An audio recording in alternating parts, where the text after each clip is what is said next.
Bendiciones, amados hermanos, creyentes, no creyentes, público en general, que está viendo este vídeo a través de Facebook, WhatsApp, YouTube, redes sociales. Os saluda vuestro hermano hondureño David Santiago, de la Iglesia Ministerio Apostólico Oasis de Bendición, de los apóstoles Leandro González y profeta Yolanda González, situado en la calle Periodista Badía número 21 de la localidad de Foyos, Valencia, en España, declarando una palabra de poder, una palabra de autoridad. En este vídeo quiero hablar sobre un tema también muy poderoso que muchas veces nos preocupamos y nos preguntamos todo el mundo.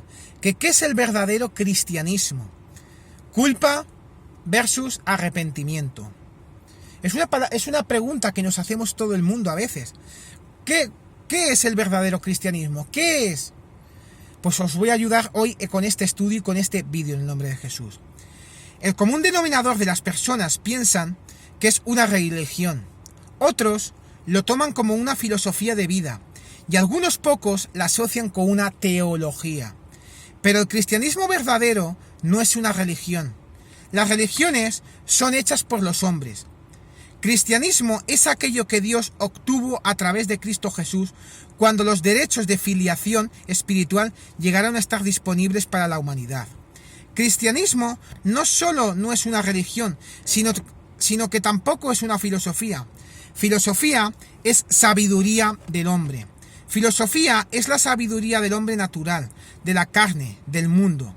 El verdadero cristianismo no es sabiduría humana acerca de Dios, sino la sabiduría de Dios en el hombre a partir de una relación del Creador con su creación. En Santiago capítulo 3 versículo 17 dice, y leemos la palabra en el nombre del Padre, del Hijo y del Espíritu Santo. Pero la sabiduría que es de lo alto es primeramente pura, después pacífica, amable, benigna, llena de misericordia y de buenos frutos, sin incertidumbre ni hipocresía. Cristianismo verdadero tiene los atributos de la sabiduría de lo alto y no es desde ningún punto de vista una filosofía de vida. Es más, la palabra de Dios nos advierte que no seamos engañados por medio de filosofías. En Colosenses capítulo 2 versículo 8 dice, mirad que nadie os engañe por medio de filosofías y huecas sutilezas, según las tradiciones de los hombres, conforme a los rudimentos del mundo, y no según Cristo. Cristianismo no solo no es una religión o una filosofía, tampoco es una teología. Por definición, teología es la ciencia de Dios. En otras palabras, así como la sociología explica las conductas o comportamientos específicos de los hombres, la teología explica a Dios. Que el hombre explique a Dios es tan absurdo como que un cuadro explica al artista que lo pintó. El hombre no puede ni siquiera comenzar a explicar o describir la plenitud de la verdadera naturaleza y poder de Dios. Dios no necesita ni puede ser explicado, solo declarado, dado a conocer como se revela en su palabra escrita. Así que el cristianismo no podría ser una ciencia de Dios, sino antes bien la unión de Dios y sus hijos por medio de Jesucristo el Señor. Solo Dios concibió, diseñó y ordenó la vida y todo lo que ella contiene desde el hombre hasta la tierra y el universo mismo. Solo su mente podía concebirlo, solo su poder podía crearlo y solo su habilidad podría ejecutarlo. Luego Dios, por medio de su Hijo Jesucristo, nuestro Señor, fue capaz de engendrar hijos espirituales. Aquellos de nosotros, renacidos del Espíritu de Dios, somos esos hijos quienes Dios engendró a causa de las obras de Cristo para formar una familia, la cual es llamada la familia de Dios, con Dios como nuestro Padre y Jesucristo como Señor.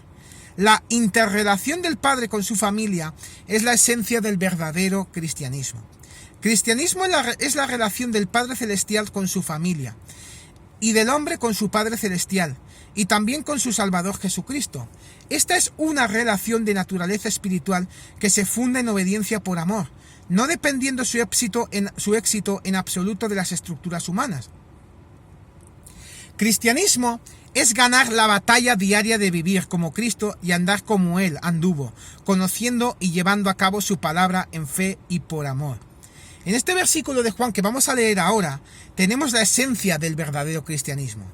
En Juan capítulo 14, versículo 21, dice, el que tiene mis mandamientos y los guarda, ese es el que me ama, y el que me ama será amado por mi Padre, y yo le amaré y me manifestaré a él. Pero entonces, ¿por qué es necesario establecer qué es el verdadero cristianismo? Porque sabemos que el adversario es un engañador y quiere que no vivamos bajo el diseño de Dios.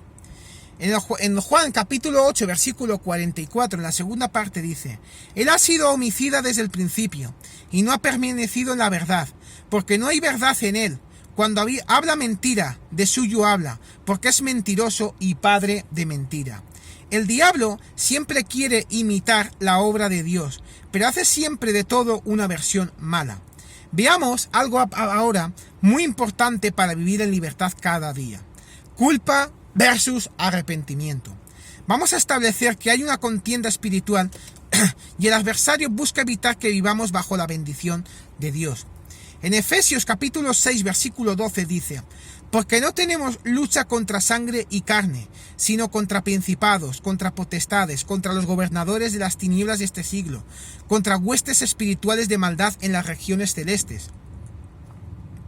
En 1 de Timoteo 4, versículo 1 dice: Pero el Espíritu dice claramente que en los postreros tiempos algunos apostatarán de la fe, escuchando a espíritus engañadores y a doctrinas de demonios. La cuestión es que por cada bendición de Dios, el diablo tiene una maldición disfrazada. Dios sana, el diablo ofrece sanidad a través de adivinadores, y Dios da dones o palabras proféticas, y el diablo tiene dones engañosos y astrólogos que pueden predecir algo, o arreglar una pareja, o hacer un vínculo entre dos personas, etcétera, etcétera, etcétera. Dios nos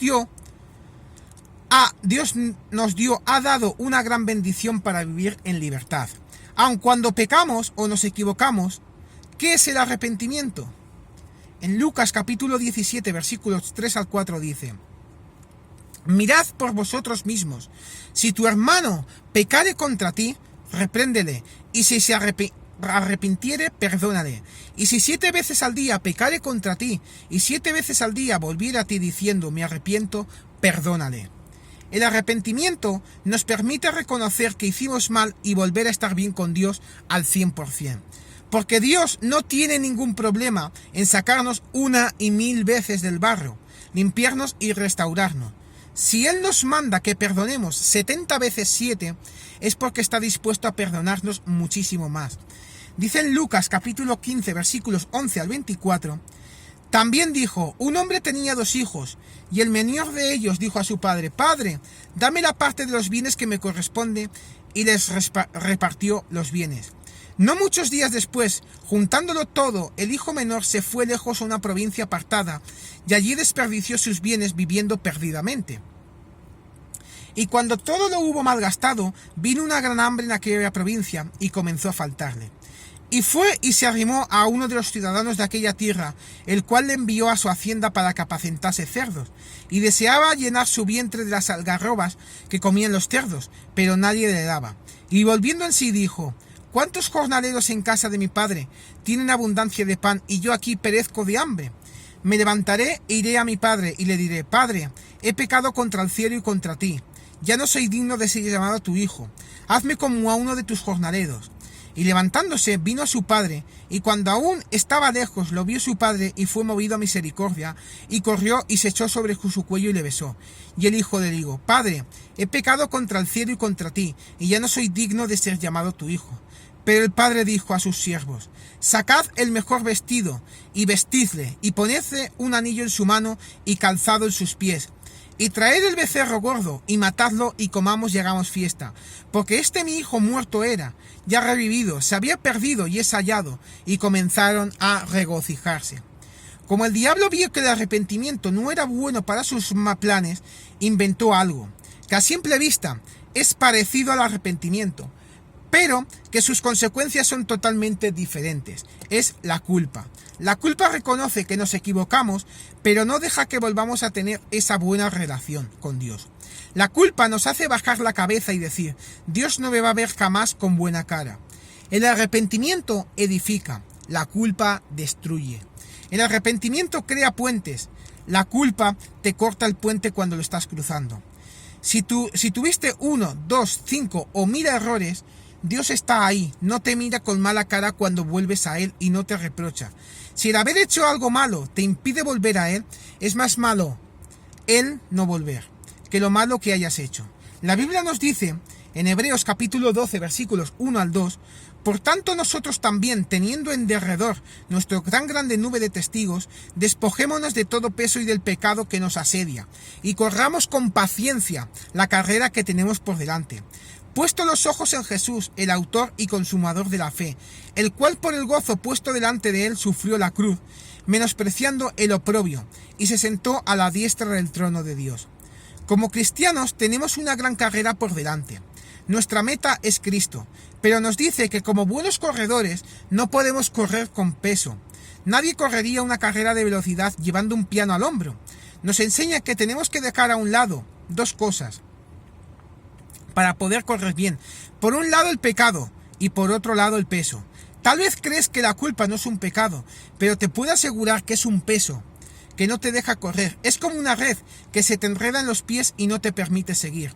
Tal vez en tu vida estás luchando con tentaciones o tendencias que se oponen a lo que Jesús quiere para ti, y muchas veces la culpa se convierte en un aliado de tus enemigos. Porque cuando caes ante una tentación o cedes ante alguna cosa, la culpa te quiere dejar en el piso, no quiere permitir que te levantes y sigas corriendo. Sin embargo, el arrepentimiento es el que te permite recordar que estás en medio de una carrera y que es necesario levantarse y correr. Dice en 1 de Juan capítulo 1 versículo 9 que si confesamos nuestros pecados, Él es fiel y justo para perdonar nuestros pecados y limpiarnos de toda maldad. Dios no está ahí para darte un golpe por lo que hiciste mal. Justamente Él envió a su Hijo para que podamos levantarnos y seguir adelante. Él está para abrazarte y sanarte, no para criticarte. Él quiere lo mejor para vos, para ustedes. Miremos lo que dice en Jeremías capítulo 29, versículo 11, que es una cosa que hemos leído varias veces. Porque yo sé los pensamientos que tengo acerca de vosotros, dice Jehová, pensamientos de paz y no de mal, para daros el fin que esperáis. No te quedes en el piso, no dejes que la culpa sea tu vencedora. El que ganó es Cristo y clavó todas nuestras culpas en la cruz. Por eso, seguí adelante, fija tus ojos en Cristo y actúa de acuerdo a quien eres en Él, a través de la gracia y el perdón. Dice en 1 de Juan capítulo 2 versículos 1 al 6, hijitos míos, estas cosas os escribo para que no pequéis, y si alguno hubiese pecado, abogado tenemos para con el Padre a Jesucristo el justo, y Él es la apropiación por nuestros pecados, y no solamente por los nuestros, sino también por los de todo el mundo. Y en esto sabemos que nosotros le conocemos, si guardamos sus mandamientos. El que dice, yo le conozco y no guarda sus mandamientos, el tal es mentiroso y la verdad no está en él. Pero el que guarda su palabra, en este verdaderamente el amor de Dios se ha perfeccionado. Por esto sabemos que estamos en él. El que dice que permanece en él debe andar como él anduvo. La Biblia enseña que la confesión a Dios es el paso previo para el perdón de Dios. Esta confesión implica arrepentimiento y cuando sea necesario, restitución. La confesión sin arrepentimiento es un fraude. En Proverbios capítulo 28 versículo 13 podemos leer lo siguiente. El que encubre sus pecados no prosperará, mas el que los confiesa y se aparta alcanzará misericordia. La maravilla de la Escritura es la buena nueva de que Dios perdona a quien con corazón sincero confiesa su pecado. Manasés fue uno de los reyes más malvados de Judá. Él echó por tierra las reformas de Ezequías y sirvió a dioses falsos con más celo de lo que lo habían hecho las naciones paganas que Dios había destruido ante los israelitas. Dice en 2 de Crónicas, capítulo 33, versículos 1 al 9, de 12 años era Manasés cuando comenzó a reinar, y 55 años reinó en Jerusalén, pero hizo lo malo ante los ojos de Jehová, conforme a las abominaciones de las naciones que Jehová había echado de delante de los hijos de Israel, porque él reedificó los lugares altos que Ezequías su padre había derribado, y levantó altares a los Baales, e hizo imágenes de Asera, y adoró a todo el ejército de los cielos y les rindió culto. Edificó también altares en la casa de Jehová, de la cual había dicho Jehová, En Jerusalén estará mi nombre perpetuamente. Edificó asimismo altares a todo el ejército de los cielos en los 2 atrios de la casa de Jehová, y pasó sus hijos por fuego en el valle de los hijos de Hinnom, y observaba los tiempos, miraba en agujeros, era dado a adivinaciones, inconsultaba a adivinos y encantadores. Se excedió en hacer lo malo ante los ojos de Jehová, hasta encender su ira. Además de esto, puso una imagen fundida que hizo en la casa de Dios, de la cual había dicho a David y a Salomón su hijo: en esta casa y en Jerusalén, la cual yo elegí sobre todas las tribus de Israel, pondré mi nombre para siempre, y nunca más quitaré el pie de Israel de la tierra que yo entregué a vuestros padres, a condición de que guarden y hagan todas las cosas que yo les he mandado, toda la ley, todos los estatutos y los preceptos por medio de Moisés. Manasés, pues, hizo extraviarse a Judá y a los moradores de Jerusalén, para hacer más mal que las naciones que Jehová destruyó delante de los hijos de Israel. Sin embargo, al ser capturado por los asirios, Manasés se humilló ante el Señor y Dios lo perdonó. En 2 de Crónicas, capítulo 33, versículos 12 al 13 dice: mas luego que fue puesto en angustias, oró a Jehová su Dios humillado grandemente en la presencia de Dios de sus padres. Y habiendo orado a él, fue atendido.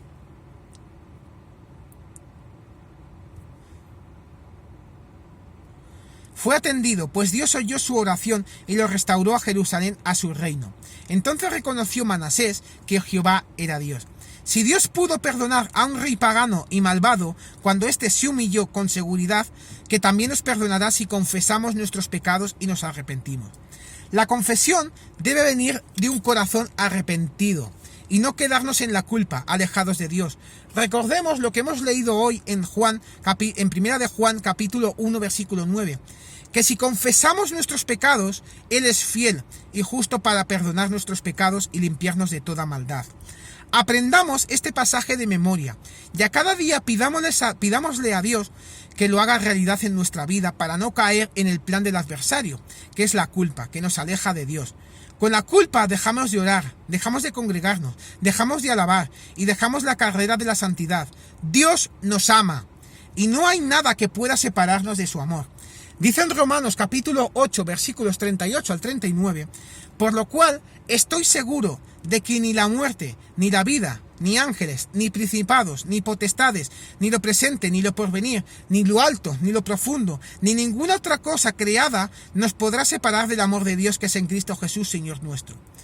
Hay otro precioso versículo bíblico para compartir y vivir el verdadero cristianismo. Está en el libro de Hebreos, capítulo 10, versículo 17. Y nunca más me acordaré de sus pecados y transgresiones. Cuán hermoso y notable que el Dios que todo lo conoce promete no solo perdonar nuestros pecados, sino también olvidarlos para siempre. Jesús pagó la deuda por nosotros para que pudiéramos ser perdonados.